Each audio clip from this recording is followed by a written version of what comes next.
والشفاعة واللواء الذي دنا فتدلى فكان قاب قوسين أو أدنى فأوحى إليه ربه ما أوحى محمد المصطفى أحمد المجتبى الذي كان نبيا وآدم بين الطين والماء وعلى آله المجتبى وأصحابه الكرماء والشرفاء والتابعين لهم بالإحسان إلى يوم الجزاء أما بعد فأعوذ بالله من الشيطان الرجيم بسم الله الرحمن الرحيم إن الله وملائكته يصلون على النبي يا أيها الذين آمنوا صلوا عليه وسلموا تسليما صدق الله مولانا العظيم وبلغنا رسوله النبي الكريم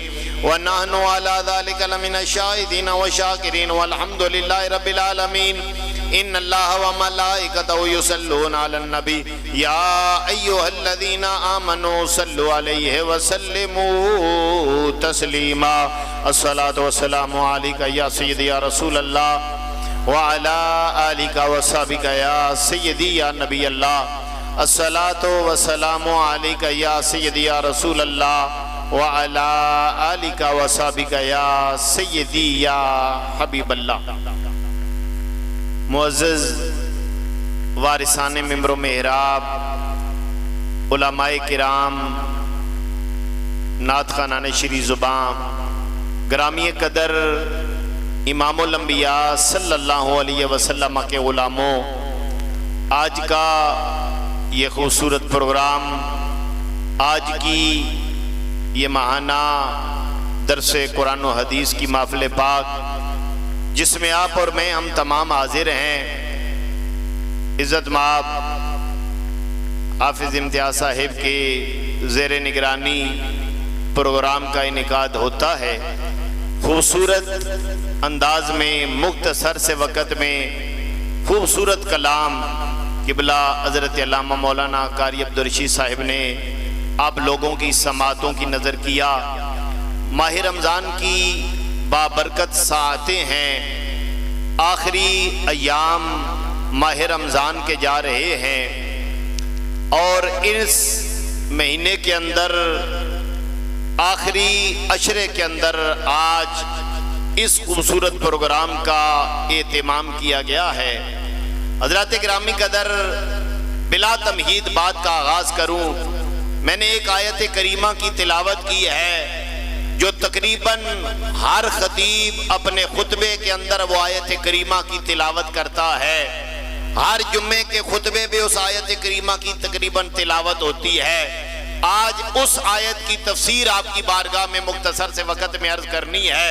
حضرات آئیے میں بلا تمہید بات کا آغاز کروں۔ اس دنیا کے اندر اللہ پاک نے ہمیں بھیجا، کچھ کام اللہ رب العزت نے ہمارے ذمے لگائے، اللہ پاک ان کاموں کے کرنے سے پاک ہے۔ اس نے ہمارے ذمہ لگایا کہ تم نے 5 وقت کی نماز ادا کرنی ہے۔ اللہ نماز پڑھنے سے پاک ہے کیونکہ وہ معبود ہے اور ہم عابد ہیں۔ بندے کا کام ہے عبادت کرنا، اللہ عبادت کے لائق ہے، معبود ہے۔ نماز پڑھنا بندے کا کام ہے، روزہ رکھنا بندے کا کام ہے، مال کی زکوٰۃ ادا کرنا بندے کا کام ہے، کعبۃ اللہ کا طواف کرنا یہ بندے کا کام ہے۔ یہ کام ایسے ہیں جو اللہ نے ہمارے ذمہ لگائے، اور کچھ کام ایسے ہیں جو اللہ کے ہیں، بندہ وہ کام نہیں کر سکتا۔ مخلوق کو پیدا کرنا اللہ کا کام ہے، رزق مخلوق کو دینا اللہ کا کام ہے، ہر مخلوق کے ہر فرد کو مرتبہ کمال تک پہنچانا اس اللہ کا کام ہے، جہان کو پالنا اللہ کا کام ہے۔ تو کچھ کام رب کے ہیں بندے نہیں کر سکتے، کچھ کام بندوں کے ہیں رب نہیں کرتا۔ میں نے کہا قرآن بتا کوئی ایسا کام ہے رب پہلے آپ کرتا ہو اور رب بندوں کو کہتا ہے وہ کام تم نے بھی کرنے ہیں تو اللہ کا قرآن کہتا ہے ان اللہ و ملائکتہ یصلون علی النبی یا ایھا الذین آمنوا صلوا علیہ وسلموا تسلیما. فرمایا جب محمد عربی پہ درود و سلام کی باری آتی ہے تو اللہ کہتا ہے درود میں بھی بھیجتا ہوں, میرے فرشتے بھی بھیجتے ہیں, اور ایمان والو درود تم نے بھی بھیجنا ہے. اب بلند آواز سے بولیے ذرا سبحان اللہ. تو یہ ایک ایسا کام ہے جو اللہ آپ کرتا ہے اور اللہ اپنے بندوں کو بھی کہتا ہے. تو اللہ فرماتا ہے ان اللہ وملائکتہ یصلون علی النبی. حضور سیدی ضیاء الامت حضور جسد پیر محمد کرم شاہ الازہری رحمۃ اللہ تعالی علیہ, آپ ضیاء القرآن شریف میں جب اس آیت پاک کی تفسیر بیان کرتے ہیں تو آپ فرماتے ہیں کہ جب میرے آقا مکہ المکرمہ میں تھے, مکے کے کافر کیا کرتے تھے, میرے آقا کو اذیتیں دیتے, حضور کے صحابہ کو اذیتیں دیتے.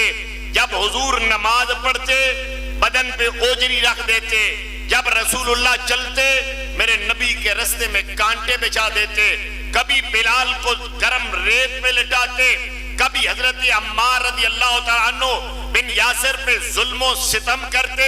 حضور جب ہجرت فرما کے گئے مدینہ المنورہ میں, کبھی بدر میں لشکر لے کے گئے, کبھی احد میں لشکر لے کے گئے, کبھی خندق میں. حضرات گرامی قدر کہتے ہیں انہوں نے بارہا مدینے پہ حملہ کیا, ہر بار شکست نے ان کے قدموں کو چوما. اللہ نے محمد عربی اور ان کے صحابہ کو فتح عطا فرمائی. اب کیا ہوا, مکے والوں نے سازشیں کی کہ کسی طرح نبی پاک صلی اللہ علیہ وسلم آپ کے دین کو بڑھنے نہ دیا جائے. وہ حضور پہ تہمتیں لگانے لگے, حضور پہ الزام لگانے لگے. ادھر مکے والے رسول اللہ پہ الزام لگا رہے ہیں, ادھر رب ذوالجلال قرآن کی آیت نازل کر رہا ہے او کافرو تم مل کے میرے محبوب کی عظمتوں کو گھٹانا چاہو, گھٹا نہیں سکتے, کیونکہ یہ وہ محبوب ہے جس کی عظمت کو تو میں رب بیان کر رہا ہوں. ان اللہ و ملائکتہ یصلون علی النبی. فرمایا اللہ اور اس کے ملائکہ نبی پہ درود بھیجتے ہیں. اب ذرا توجہ فرمانا, اس آیت کی تفسیر عرض کرتا ہوں. اللہ نے جب اپنا ذکر کیا نا تو کیا یہ نہیں کہا کہ میں اور میرے ملائکہ, یہ بھی نہیں کہا کہ ان الرحمن و ملائکتہ یصلون علی النبی, رحمان اور اس کے ملائکہ نبی پہ درود بھیجتے. یہ بھی نہیں کہا رحیم اور اس کے ملائکہ, یہ بھی نہیں کہا غفور اس کے ملائکہ. کیا کہا اللہ اور اس کے ملائکہ. ذرا بات توجہ سے سنیے, بڑا محبت کا نقطہ آپ کی بارگاہ میں عرض کروں. اگر اللہ کہتا کہ بے شک رحمان اور اس کے ملائکہ نبی پہ درود بھیجتے ہیں تو اس سے پتہ چلتا کہ اللہ صفت رحمانیت کے ساتھ محمد عربی پہ درود بھیج رہا ہے. اگر اللہ کہتا کہ غفور اور اس کے ملائکہ نبی پہ درود بھیجتے ہیں تو اس وقت لوگوں کو پتہ چلتا کہ اللہ تبارک و تعالیٰ شان غفوری کے ساتھ محمد عربی پہ درود بھیج رہا ہے. اللہ نے کہا ان اللہ, اس میں وجہ کیا ہے تو سنو, اللہ علم لذات الواجب الوجود المستجمع بجمیع صفات الکمال. اللہ نام ہے اس ذات کا جو تمام صفات کمال کی جامع ہے. اللہ کی صفات کتنی ہیں؟ 99 میں ہیں کہ جن کے بارے میں حدیث میں آیا جس بندہ مومن کو یاد ہو جائے نا اس پہ جنت واجب ہو جاتی ہے. تو ماہ رمضان کا بابرکت مہینہ ہے, اتنا سونا قاری صاحب نے کلام پڑھا, تو آئیے ذرا ایک دفعہ اپنے مالک کے نام لیتے ہیں. واللہ الذی لا الہ الا هو الرحمن الرحیم الملک القدوس السلام المؤمن المہیمن العزیز الجبار المتکبر الخالق البارئ المصور الغفار القہار الوہاب الرزاق الفتاح العلیم القابض الباسط الخافض الرافع المعز المذل السمیع البصیر الحکم العدل اللطیف الخبیر الحلیم العظیم الغفور الشکور العلی الکبیر الحفیظ المقیت الحسیب الجلیل الکریم الرقیب المجیب الواسع الحکیم الودود المجید الباعث الشہید الحق الوکیل القوی المتین الولی الحمید الموصل المبدی المعید المحیی الممیت الحی القیوم الواجد الماجد الواحد الاحد الصمد القادر المقتدر المقدم المؤخر الاول والآخر الظاہر الباطن الوالی المتعالی البر التواب المنتقم العفو الرؤوف مالک الملک ذو الجلال والاکرام المقسط الجامع الغنی المغنی المانع الدار النافع النور الہادی البدیع الباقی الوارث الرشید الصبور. اور اللہ فرماتے ہیں کہ میرے سینے میں 10,000 اللہ کے صفاتی نام ہیں. اور عبدالعزیز تباک فرماتے ہیں میں صرف ایک نظر اٹھاؤں نا تو اللہ کے 1,00,000 ناموں کی تجلی کا مشاہدہ کر لیتا ہوں. اب کسی کو 99 آتے ہیں, کسی کو 10 آتے ہیں, کسی کو 10,000 آتے ہیں, کسی کو لاکھوں آتے ہیں. اب ذرا توجہ کرنا, ایک بندہ چاہتا ہے میں اللہ کو سارے ناموں سے پکاروں. توجہ ہے نا ذرا, میں اللہ کو سارے ناموں سے پکاروں. نسخہ آپ کو بتانا چاہتا ہوں, پسند آئے تو سبحان اللہ بولنا. علماء کہتے ہیں جو بندہ کہتا ہے نا اللہ تو سارے نام اس کے اندر آ جاتے ہیں. صرف بندہ کہتے ہیں اللہ, تو اللہ جب کہتے ہیں ان اللہ, اللہ اور اس کے ملائکہ نبی پہ درود بھیجتے ہیں, تو رب بتا یہ رہا ہے میں صرف صفت رحمانیت کے ساتھ درود نہیں بھیج رہا, میں صفت غفوریت کے ساتھ درود نہیں بھیج رہا, فرمایا میں ساری شانوں کے ساتھ محمد عربی پہ درود بھیج رہا.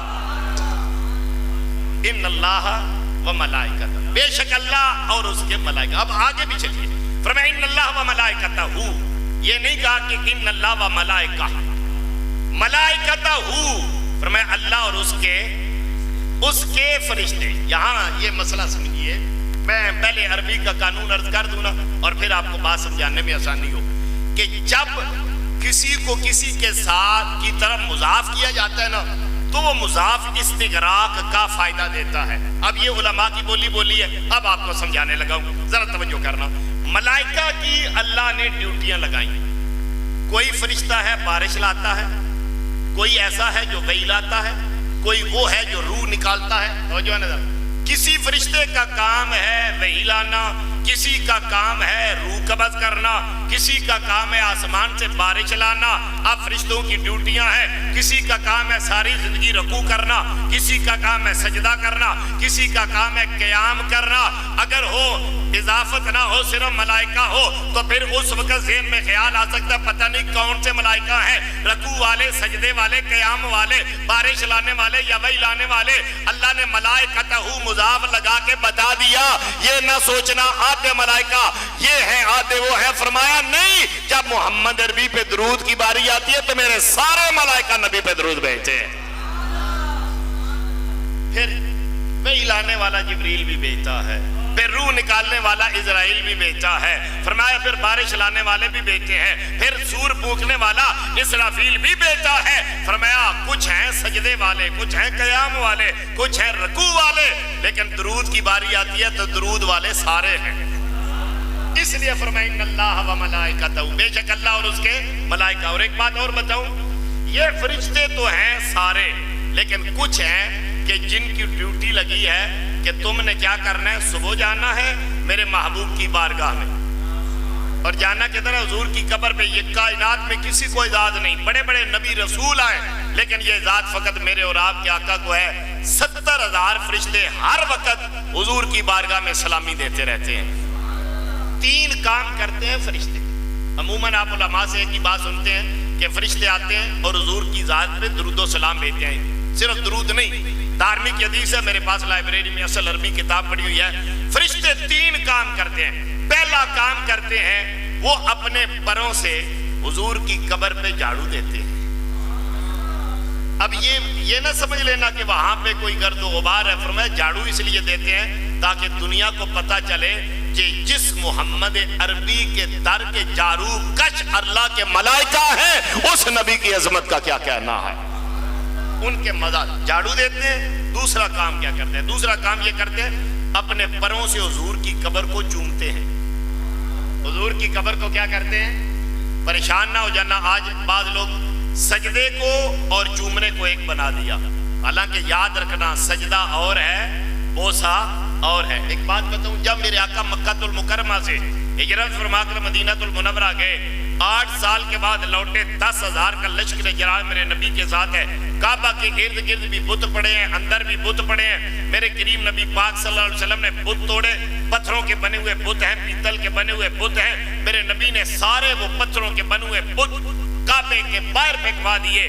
ذرا توجہ کرنا, روڑی کے اندر وہ پتھر پڑے ہوئے ہیں. یہ بت بنے تھے پتھروں کے, ان کو رسول اللہ نے کعبے سے نکالا. لیکن ایک ایسا پتھر ہے میرے کریم نبی نے اپنے ہاتھوں سے پکڑ کر کعبے کی دیوار میں لگایا تھا.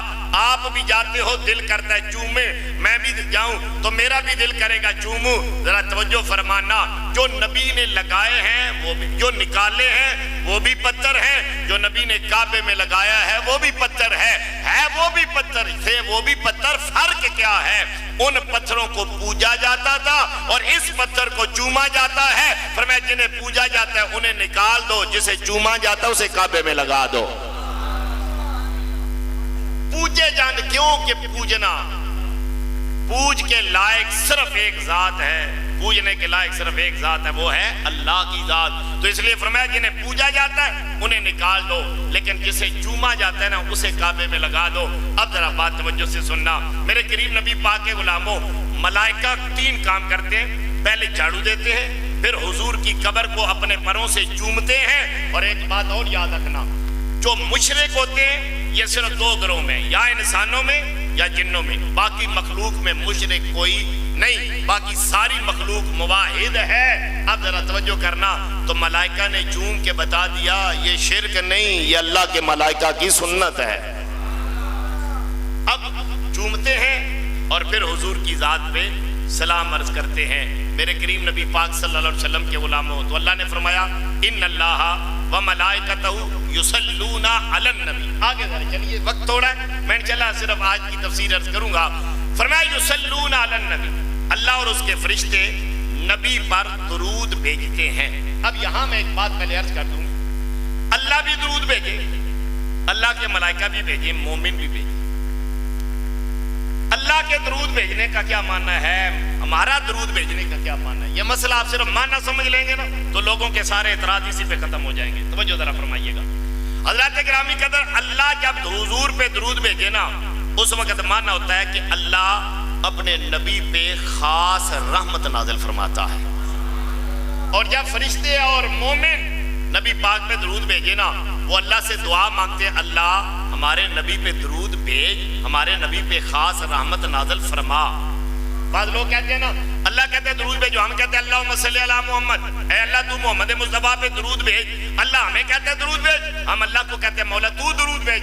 یہ کیا ماجرا ہے بھائی, اس میں کوئی تضاد نہیں ہے. اللہ کہتے ہیں میرے یار کے لیے رحمت مانگو, اور ہم کہتے ہیں مولا ہمارے محبوب پہ رحمت نازل فرما. اب توجہ ہے, اب ایک بات اور بتاؤ, یصلون علی النبی, نبی پہ درود بھیجنا. اب درود کا معنی ہوتا ہے حضور کے لیے رحمت کی دعا کرنا. اب سوال یہ ہے, رحمت تو اللہ آپ پہ بھی نازل کرتا ہے, ہمارے اوپر بھی نازل کرتا ہے, ہر ایک پہ اللہ رحمت نازل کرتا ہے, بلکہ دنیا میں کافروں پہ بھی رحمت کرتا ہے, آخرت میں فقط ایمان والوں. دنیا میں اللہ کی رحمت ہر ایک کو مل رہی ہے. کافر لوگ کھاتے اللہ کا ہے, پیتے اللہ کا ہے اور عبادت غیروں کی کرتے ہیں. یہ ایمان والے ہیں, کھاتے بھی اللہ کا ہے, پیتے بھی اللہ کا ہے, گن بھی اللہ کے گاتے ہیں, عبادت بھی اللہ کی کرتے ہیں. اب ذرا توجہ کرنا, یا جن کی اللہ کہتا ہے نا گن گاؤ, ان کے گاتے ہیں, عبادت صرف اسی کی, لیکن گن اس کے نبیوں کے بھی گانے ہیں, گن اس کے ولیوں کے بھی گانے ہیں. اس لیے کہ اللہ نے کیا کہا, تعریف کن کی کرنی ہے.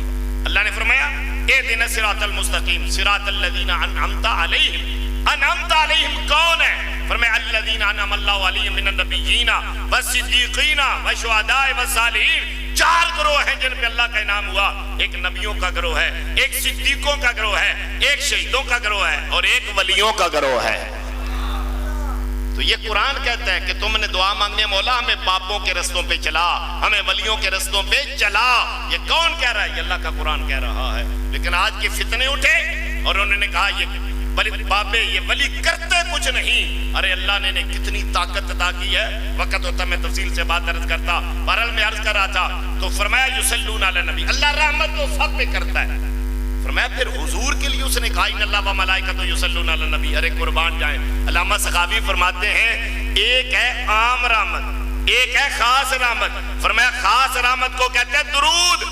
اللہ ولیوں پہ بھی عام رحمت کرتا ہے, اللہ کتبوں پہ بھی عام رحمت کرتا ہے. ذرا بات توجہ سے سننا, اللہ عبدالوں پہ بھی عام رحمت کرتا ہے, اللہ صحابہ پہ بھی عام رحمت کرتا ہے, اللہ نبیوں پہ بھی عام رحمت کرتا ہے, اللہ رسولوں پہ بھی عام رحمت کرتا ہے. جب محمد عربی کی باری آتی ہے تو اللہ خاص رحمت نازل فرماتا ہے. ان اللہ و ملائکتہ یصلون علی النبی. ایک بات اور بولوں, پہلے میں نے کہا لفظ اللہ کے بارے میں, اب میں آؤں ذرا لفظ نبی کے بارے میں. اللہ نے فرمایا اللہ اور اس کے ملائکہ نبی پہ درود بھیجتے ہیں. کس پہ بھیجتے ہیں؟ اب ایک بات بتاؤ، نبوت عام ہے، رسالت خاص ہے، اور رسالت کے مقابلے میں محبوبیت زیادہ خاص ہے۔ اور قاعدہ یہ ہے، آپ پریشان ہو نا، میں نے پہلے بھی آپ کو صرف قاعدہ بیان کیا تو پھر آسان سے لفظوں میں سمجھا دیا۔ قاعدہ یہ ہے کہ جو اخص ہوتا ہے وہ عام سے افضل ہوتا ہے، اخص جو ہوتا ہے وہ عام سے افضل ہوتا ہے۔ ذرا بات توجہ سے، حضور نبی بھی ہیں، حضور رسول بھی ہیں۔ بعض لوگ کہتے ہیں جو نبی کا ابدیت ہوتی ہے نا وہ نبی کی نبوت سے افضل ہوتی ہے، بعض لوگوں نے یہ کہا۔ میرے حضور سیدی ضیاء الامت رحمۃ اللہ تعالی علیہ نے ضیاء القرآن شریف میں بڑے کمال کی بات لکھی ہے۔ آپ فرماتے ہیں یہ قول ضعیف ہے کہ نبی کی ابدیت، نبی کی ولایت نبی کی نبوت سے افضل۔ فرمایا نہیں، نبی کی نبوت ابدیت سے افضل ہوتی ہے۔ کہا وہ کیسے؟ فرمایا ابدیت میں جو بندے کی سیر ہوتی ہے وہ سیر فی صفات ہوتی ہے، اور جو ولایت میں بندے کی سیر ہوتی ہے وہ سیر فی صفات ہوتی ہے۔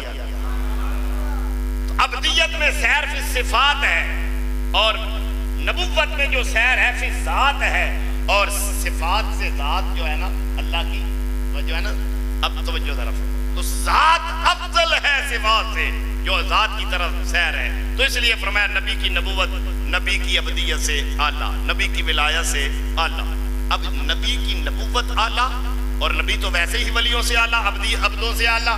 اگلا جملہ ہونا، نبی سے رسول اعلیٰ، اور رسول سے میرا محبوب اعلیٰ۔ اب بات سمجھ میں آئی؟ عام بندے سے ولی افضل، ولی سے نبی افضل، نبی سے رسول افضل، رسول سے میرا محبوب افضل۔ اب ذرا بات توجہ سے سناؤں، جب اللہ نے محبوب پہ درود بھیجا نا تو اللہ نے یہ نہیں کہا ان اللہ و ملائکتہ یصلون علی الرسول یصلون علی الحبیب، اللہ نے کہا یصلون علی النبی، اللہ اور اس کے ملائکہ نبی پہ درود بھیجتے ہیں۔ تو رب بتا یہ رہا ہے، اور دنیا والوں میرے محمد کی نبوت اتنی اعلیٰ ہے تو ان کی رسالت اور ان کی شان محبوبیت تو تمہاری عقلوں میں آ ہی نہیں سکتی ہے۔ جن کی نبوت اتنی اعلیٰ ہو ان کی رسالت اور محبوبیت تمہاری عقلوں میں آ سکتی ہے؟ تم کون ہوتے ہو یہ جانچنے والے کہ اللہ نے یہ دیا وہ نہ دیا؟ ارے اس نے یار کو جب محبوب بنایا ہے، اور جسے بندہ حبیب بنا لیتا ہے بندہ چھپا کے نہیں رکھتا، بندہ اسے ساری کائنات کے خزانے عطا فرما دیتا ہے، اور عطا کر کے کہتا ہے انا اعطیناک الکوثر۔ اب ایک بات ہو، ان اللہ و ملائکتہ یصلون علی النبی، اللہ اور اس کے ملائکہ نبی پہ درود بھیجتے ہیں۔ اب حضرات ایک بات اور بتاؤں، ایک ہوتا ہے عام، میں نے بتایا کہ درود کا ایک معنی ہے عام رحمت، ایک معنی ہوتا ہے خاص رحمت کرنا۔ حضرت مجدد پاک نے ایک بڑی کمال کی بات کی ہے، پہلے اس سے پہلے میں اس کا پس منظر عرض کرتا ہوں۔ کیا بندہ حضور کے علاوہ کسی اور پہ درود بھیج سکتا ہے، سلام بھیج سکتا ہے؟ ذرا بات توجہ سے سننا، یہ بات اللہ نے قرآن میں کہا والذی یصلی علیکم وملائکتہ، اے صحابہ اللہ تمہارے اوپر درود بھیجتا ہے۔ تو یہ تو قرآن بتا رہا ہے صحابہ کے بارے میں۔ سنو سنو، یہ جو یصلون ہے نا صحابہ کے لیے، یہ ہے عام، میں نے جیسے بتایا نا یہ ہے عام رحمت۔ جب صحابہ کے لیے بولا جائے گا اس وقت رحمت بولا جائے گا، جب یصلون کا لفظ محمد عربی کے لیے بولا جائے گا اس وقت معنی ہوگا درود بھیجنا۔ اب وہ آج آپ کو ایک میں بات بتاؤں، بڑے لوگوں میں اختلاف ہے، کوئی کہتا ہے جی بتائیں کیا علی علیہ السلام کہنا جائز ہے، کیا ابراہیم علیہ السلام کہنا جائز ہے؟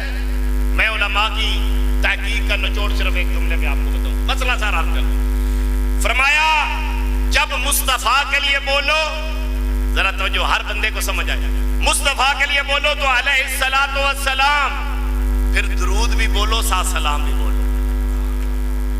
حضور کے لیے بولنے ہیں تو دونوں بولنے ہیں، صلی اللہ علیہ وسلم الصلاۃ والسلام علیک یا رسول اللہ، توجہ ہے نا ذرا، صلاۃ بھی بولنا ہے سلام بھی بولنا ہے، علیہ الصلوۃ والسلام۔ جب نبیوں کے لیے بولو تو پھر کیا بولنا ہے؟ پھر صرف علیہ السلام بولنا ہے۔ پھر کیا بولنا ہے؟ آدم علیہ السلام، نوح علیہ السلام، موسیٰ علیہ السلام۔ ہاں پہلے نبی کا ذکر کرو، پھر اور کسی نبی کا ذکر کرو تو پھر ان کے لیے الصلاۃ والسلام حضور کی اتباع میں بول سکتے ہو، لیکن علیحدہ بول نہیں سکتے۔ درود و سلام دونوں یہ فقط ذات مصطفیٰ کے لیے ہے، سلام اللہ کے نبیوں کے لیے ہے۔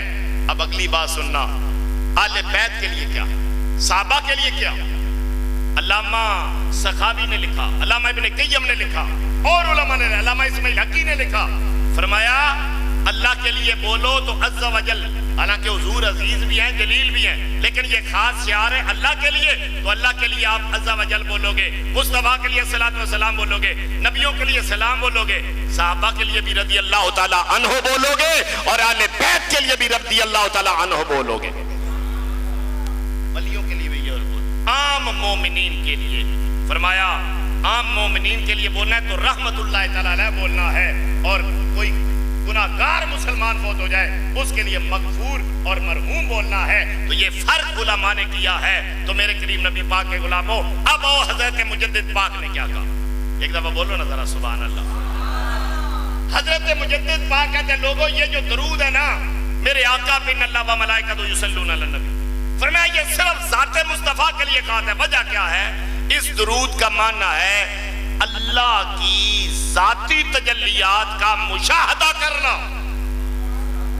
اللہ کی ذاتی تجلیات کا، فرمایا اللہ کی ذاتی تجلیات کا آج تک محمد عربی کے علاوہ کسی نے مشاہدہ نہیں کیا، اگر کائنات میں مشاہدہ کیا ہے فقط میرے اور آپ کے آقا نے کیا ہے۔ حضرت موسیٰ علیہ السلام نے اللہ سے کیا کہا؟ رب ارنی، اے اللہ اپنا دیدار کروا، اپنا۔ اب میں یہاں پہ آپ کو تھوڑا سا یہ مسئلہ بھی سمجھا دوں، مولا اپنا دیدار کرا، ذات کا دیدار کرا۔ اللہ نے فرمایا لن ترانی، اے موسیٰ تو میرا دیدار نہیں کر سکتا، یہ نہیں کہا کہ کوئی نہیں کر سکتا، فرمایا تو میرا دیدار نہیں کر سکتا۔ لیکن حضرت موسیٰ نے پھر کہا رب ارنی، پھر کہا رب ارنی، 9 دفعہ کہا، علماء نے 9 دفعہ اللہ نے کہا لن ترانی۔ اب اللہ پاک کو موسیٰ پہ رحم آ گیا، اللہ پاک نے فرمایا موسیٰ میں کوئی طور پہ تجلی ڈالوں گا، اگر طور برداشت کر گیا نا پھر تو بھی دیکھ لے گا۔ اب قرآن کہتا ہے جب اللہ نے تجلی ربہ للجبل، جب اللہ نے تجلی ڈالی، رب نے تجلی ڈالی۔ اب یہاں قبلہ قاری صاحب تشریف میں محبت کا نقطہ عرض کروں، موسیٰ علیہ السلام نے مانگی تھی ذاتی تجلی، لیکن اللہ نے کیا دکھائی؟ ربوبیت والی تجلی۔ رب ہونا اللہ کی ذات نہیں، رب ہونا اللہ کی صفت ہے۔ موسیٰ علیہ السلام نے مانگی ذاتی، اللہ نے دکھائی صفاتی تجلی۔ تو وجہ ہے نا فلما تجلی ربہ، اللہ نے ربوبیت والی تجلی ڈالی، جعلہ دکا وخر موسیٰ صاعقا، کوئی طور پہ آگ لگی، موسیٰ بے ہوش ہو گئی، نہ طور برداشت کر سکا نہ موسیٰ برداشت کر سکی۔ قاضی ثناء اللہ پانی پہتے ہیں یہ سوئی کے نکے کے برابر صفاتی تجلی تھی جو اللہ نے طور پہ ڈالی، موسیٰ بے ہوش ہو گئے، برداشت نہ کر سکے۔ معراج کی رات میرے اور آپ کیا کہا؟ رب کی بارگاہ میں جاتے ہیں، اللہ ذاتی تجلی ڈالتا ہے، اللہ کہتا ہے ما زاغ البصر وما طغیٰ، یار نے آنکھ جھپکی نہیں، نہ ادھر دیکھا نہ ادھر دیکھا، بس اپنے خدا کو دیکھا ہے۔ وہاں صفاتی تجلی رب ڈالے موسیٰ بے ہوش ہو جائے، اور یہاں اللہ ذاتی تجلی ڈالے، میرے کریم نبی پاک صلی اللہ علیہ وسلم آنکھ تک نہ جھپکیں۔ تو حضرت موسیٰ صفاتی تجلی کو برداشت نہ کر سکے، میرے نبی نے ذاتی تجلی کو برداشت کیا، اس لیے حضرت مجدد پاک کہتے ہیں درود سے مراد ہے اللہ کی ذاتی تجلیات کا مشاہدہ کرنا۔ فرمایا اس دنیا میں ممکن نہیں، اس دنیا میں کیا ہے تو فقط محمد مصطفیٰ نے کیا ہے۔